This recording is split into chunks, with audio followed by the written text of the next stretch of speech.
Well, I want to dedicate this show to my good friend Marty.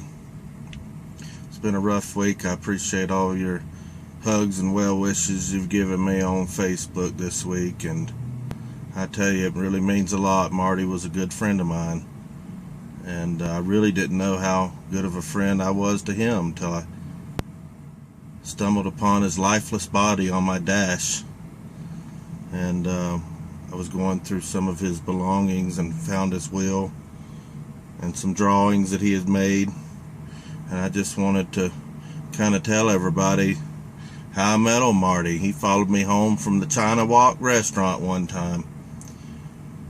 At first we didn't really get along. He was always in my face. I was always trying to get him out of the way, and he's aggravating, and I couldn't ever kill him. He was fast. And so I figured I'd do like I did old Poncho and Lefty and Pedro, those flies I picked up in Laredo them times, and have a friend to talk to. It gets lonely out here on the truck all by myself. And me and Marty clicked better than Pedro and Poncho and Lefty, because I didn't understand. I couldn't speak Spanish, and Marty spoke English, so we could get along. And all Pedro wanted to do was drink Corona beer, and I couldn't have beer on the truck, so I always had to leave him out mouthwash. That's the closest thing to alcohol I could get on the truck. And you know, it's just a bunch of alcoholic Mexicans, you know, and they just laid around. They wouldn't. I did all the talking, but Marty would talk back to me, you know, and I appreciate that. And I tell you, it's been rough this week. You know, I stumbled across some of the pictures that I remember. He was having some depression problems, and the psychiatrist I took him to told him to draw some pictures of things that scared him the most. And you know how flies leave their droppings around? Well, he drew a picture with his droppings of a fly trap. That scares him more than anything. I don't blame him. Them things are sticky, and you know, he got over that fear. And then he started drawing some pictures of things that he enjoyed the most. So he drew this picture. This one, I remember when he drew this one with his little droppings there, this dead possum. He really liked possum. I don't know. I never did like possum. My granny said she ate possum and yams before, but I never did like it. And he drew a picture of his wife, Jennifer.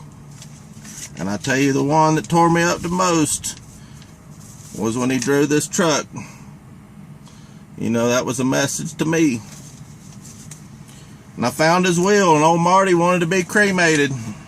We were going to put him in a matchbox and bury him, and I had him cremated with a big lighter. Pick me a flower.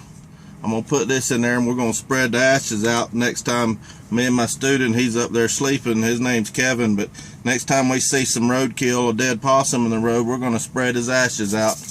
That's the way he wanted to go. We're going to have a little eulogy here of for old Marty.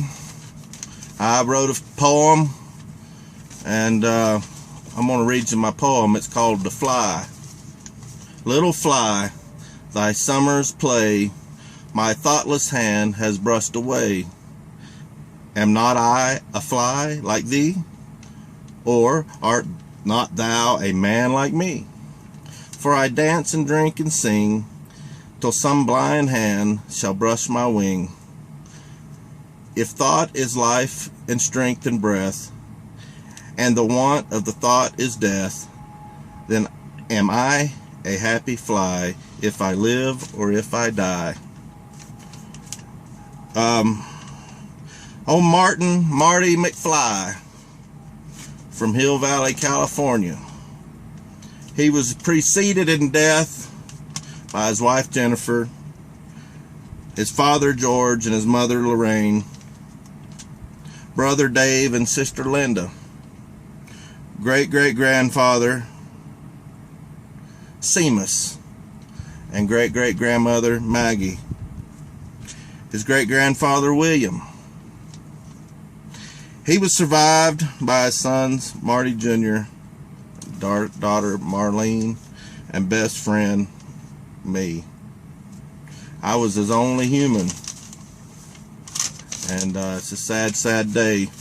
So I called up my good friend Chuck Mangione, and I'm going to get him on Skype here, and he said he would play taps for us for this memorial for Marty McFly. Please bow your heads.